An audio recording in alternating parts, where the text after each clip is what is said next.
அவனுடைய திருப்பெயரில் மிகப்பெரிய ஒரு பரக்கத்தை வைத்திருக்கின்றான். எப்பேற்பட்ட சிரமமாக இருந்தாலும் அல்லாஹுடைய திருப்பெயரை நாம் கூறி அல்லாஹ்விடத்தில் மன்னிப்பு கேட்டால் நிச்சயமாக அல்லாஹு தஆலா அந்த மன்னிப்பை ஏற்கக்கூடியவனாக இருக்கிறான். இன்றைக்கு ஓதிய ஆயத்திலே ஹஸரத் இத்ரீஸ் அலைஹிஸ்ஸலாம் அவருடைய சம்பவத்தை சொல்கிறார். நூன் உடையவர் இத்ஹப அவர்கள் கோபப்பட்டு சென்று விட்டார்கள். என்ன கோபப்பட்டார்கள்? அதாவது அல்லாஹு தஆலா அவர்களை ஒரு கூட்டத்துக்கு நபியாக அனுப்பினார்.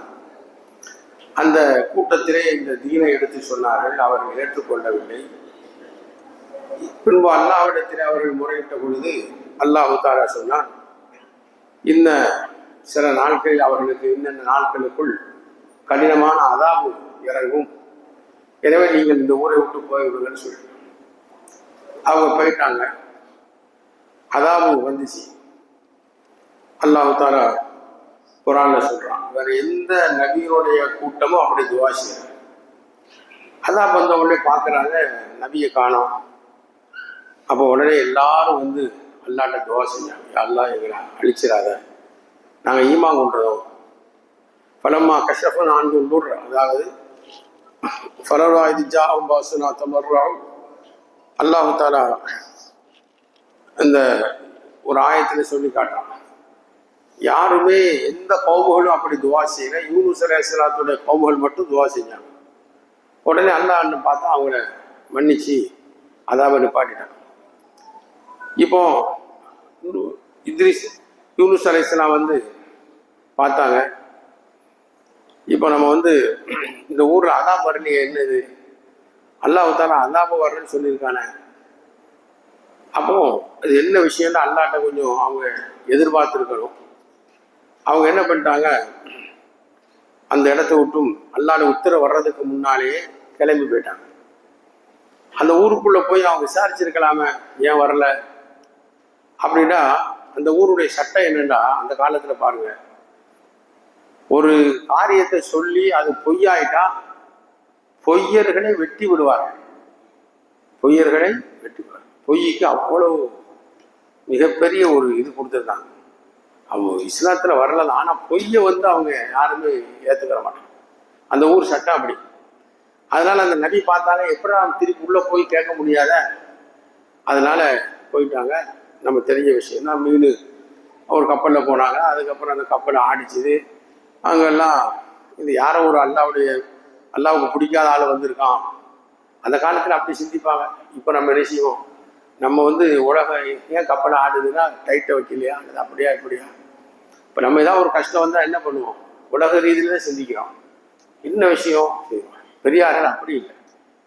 ஒரு பெரியார் சொல்கிறாரு, என் குதிரை எனக்கு சரியாக கட்டுப்படாட்ட இப்போ நான் என்ன தப்பு செஞ்சிருப்பேன்னு யோசிப்பேன். மனைவி தப்பு பண்ணுறா, என்ன காரணம், நம்ம ஏதோ தப்பு பண்ணியிருக்கோம், அதுதான் அவள் பேர். ஒரு ஆள் வளையல் போடுறவர் இருந்தாலும், அவர் ஒரு நாள் வீட்டுக்கு போனால் மனைவி அழுகுறான். ஏமா அழுகுற?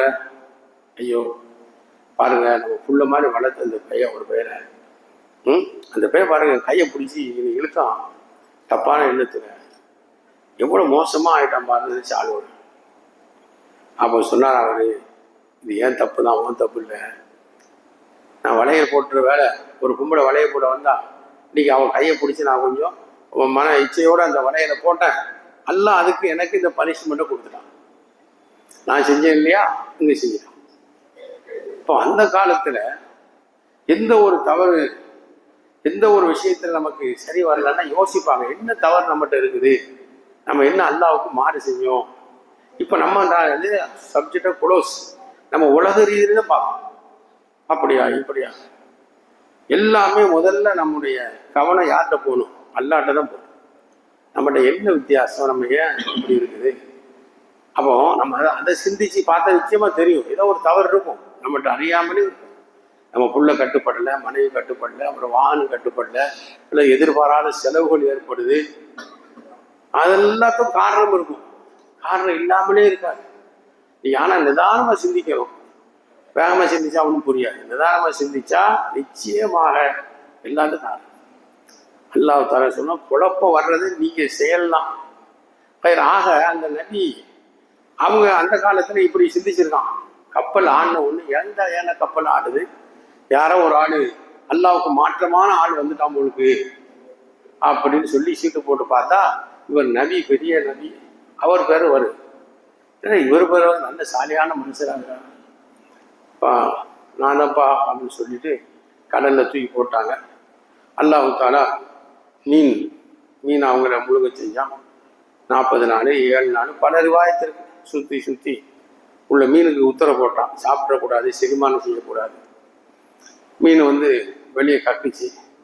ஆனால் மீன் வயத்துக்குள்ள அவங்க இருக்கும்போது லா இலாஹ இல்லா அன்த சுப்ஹானக இன்னி குன்து மினல் ஸாலிமீன் அல்லாஹ் சொல்லி ஆயத்தில் அதான் இந்த கலிமா ஓதுனாங்க. யா அல்லாஹ் வணக்கத்துக்குரிய ஒன்றை தவிர யாரும் இல்லை, நீ பரிசுத்தமானவன், நான் அநியாயக்காரன் ஆகிட்டேன். இந்த திக்ரு எவ்வளவு மதிப்பு. அல்லாஹ் சொல்றான், அவர் இந்த திக்ரு செய்யாமல் இருந்திருந்தா அந்த மீன் வயத்தை அவருக்கு கபராக ஆக்கியிருப்பேன். ஃபலௌலா அன்னஹு கான மினல் முஸப்பிஹீன லபிஸ ஃபீ பத்னிஹி இலா யௌமி யுபஅஸ். கியாமத் வரைக்கும் எங்க இருந்திருப்பாரு? மீன் வயிற்றுக்குள்ள. இந்த திக்ரு செய்யனால அல்லாஹ் சொல்றான், 1,00,000க்கு விட அதிகமான நபர்களுக்கு அவரை மறுபடியும் நான் கொண்டு வந்து நபியா ஆக்கிட்டேன். மீன் கக்கிச்சு சொர கொடி அல்லாஹ் தஆலா முளைக்க செஞ்சான். மானு பால் கொடுத்துச்சு. அதான் கதை, அது வேற போகுது, அதெல்லாம் சொல்ல முடியாது. விஷயம் இவ்வளவுதான். இந்த திக்ரு செஞ்சதுனால அல்லாஹ் தஆலா என்ன பண்ணா, இவ்வளவு பெரிய மறுபடியும் அவருக்கு நல்ல உடல் ஆரோக்கியத்தை கொடுத்து ஒரு குர்ஆன்ல அல்லாஹ் சொன்ன ஆயத்தில் ஒரு ஃபனஃபா ஈமானுஹா இல்லா யூனுஸ் லம்மா ஆமனு கஷஃபனா அன்ஹும் அஸாபல் குஸி ஃபில் ஹயாத்தித் துன்யா வமத்தானாஹும் இலா ஹீன் வலவ் ஷா ரப்புக லஆமன மன் ஃபில் அர்தி குல்லுஹும் ஜமீஆ. இது ஒரு ஆயத்தில் அல்லாஹ் சொல்றது மாதிரி 1,00,000க்கு மேல உள்ள கௌமுகளுக்கு அவர் நபியா அல்லாஹ் மறுபடியும் ஆகினான். அப்போ சஹாபாக்கள் கேட்டாங்க, இந்த திக்ரு யூனுஸ் அலைஹிஸ்ஸலாத்துக்கு மட்டுமா, எங்களுக்கும் உண்டா? யாரெல்லாம் இந்த திக்ரு செஞ்சாங்களோ கஷ்டத்துல வகதாலிக்கு நுஞ்சில் மூமினீன் அல்லாஹ் குர்ஆனே சொல்லிட்டான், நான் மூமின்களையும் இந்த திக்ரு செய்ய மூமின்கள் நாம் ஈரேற்றமாக்குவோம். பாருங்க, திக்ருக்கு அவ்வளவு பறக்கத்து இருக்கு. மீன் வயத்துக்குள்ளே கியாமத் வரைக்கும் இருந்திருப்பாரு. அந்த திக்ருடைய பறக்கத்தினாலே வெளியே வந்துட்டாங்க. அப்ப நம்ம என்ன நினைக்கிறோம்? என்ன திக்ரு, சும்மா வேற எதாவது போட்டு தசமிக்கிட்டு சுபாலா அப்படி சொல்லிக்கிட்டு தான் நினைக்கிறோம். பெரிய மந்தாரி சொல்றேன், பெரிய மந்தாரி சொல்றேன். ஒரு இங்கிலீஷ்காரன் போயிட்டு இருந்தான். அப்போ பார்த்து ஒரு ஆள் தண்ணி ஊத வந்தான். போட்டு ஊதுனாங்க. அப்போ அந்த அசத்து ஊதினோடனே அவன் சொன்னான், சரியான பைத்துக்கார போயா, இவன் என்ன ஃபூன்னு ஊதினோடனே நோய் சரியா போயிருமா, என்ன யாரு பேச்சு அப்படி திட்டு. ஒன்று அவர் என்ன பண்ணாரு, என் அறிவட்டவனை, என் முட்டா போயிடா அவனை அவனை பார்த்து அப்படி திட்ட ஒன்று என்னடா அப்படின்னு ஐயா ஓகிட்டான். சொன்னாரு, தம்பி கொஞ்சம் பொருறான். சாதாரணமான இந்த வார்த்தை நான் சொன்ன உடனே ஒரு ரத்தமெல்லாம் சூடாகி இவ்வளவு பெரிய மாற்றமாகி என்னைய குத்த வந்துட்டிய. அல்லாவுடைய பேச்சுக்கு நீ ஒண்ணுமில்லைன்னு சொன்னியடா.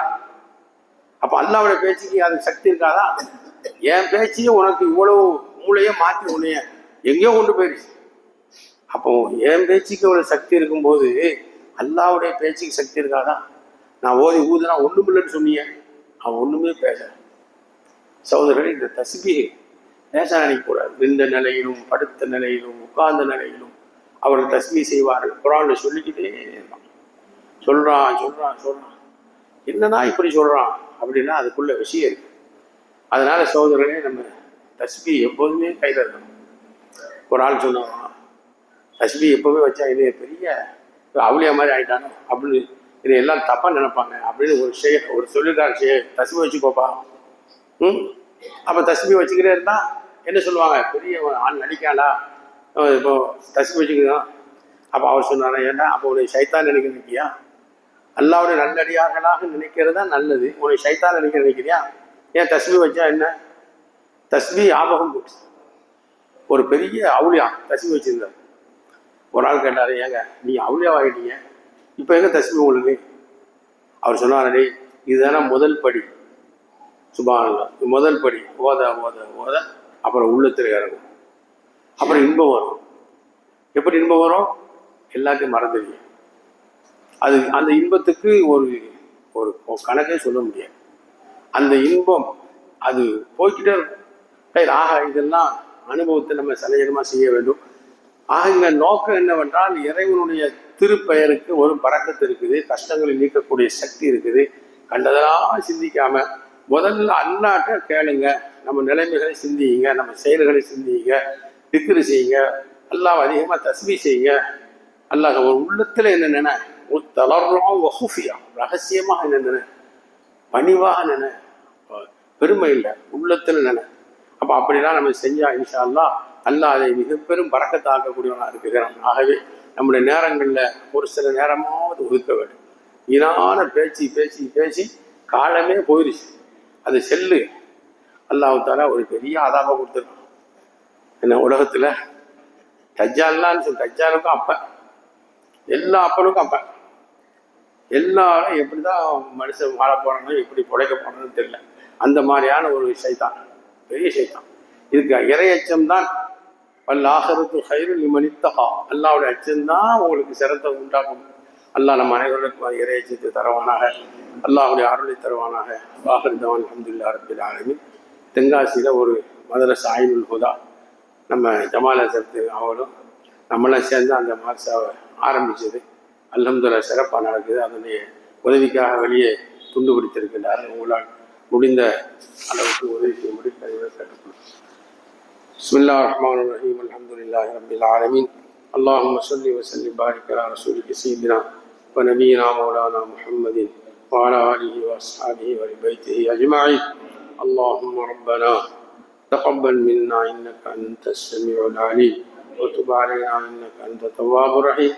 ரப்பனா இக்ஃபிர் வர்ஹம் வ தஜாவஸ் அம்மா தஅலம் இன்னக அன்தல் அஸீஸுல் அக்ரம்.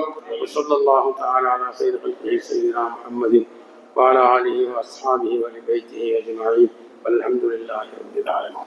نويت صوم غد عن أداء فرض رمضان هذه السنة لله تعالى. என் பேரில் விதியாக்கப்பட்ட